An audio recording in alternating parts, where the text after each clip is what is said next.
હા, એ બાળપણના દિવસો હતા જ્યારે મારા ખિસ્સામાં થોડા સપના હતા અને એ જ મારી ખુશીનો ખજાનો.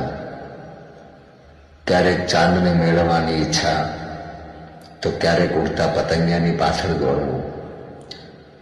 ના સવારની ખબર, ના સાંજનું કોઈ સરનામું.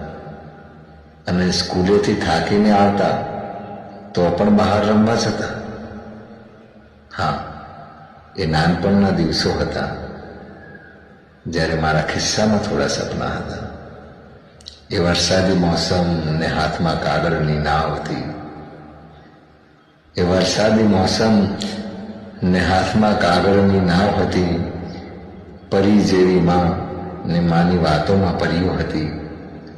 ના હસવાનું કોઈ કારણ હતું, ના રડવાના કોઈ બહાના હતા. હા, એ બાળપણના દિવસો હતા જ્યારે ખિસ્સામાં થોડા સપના હતા.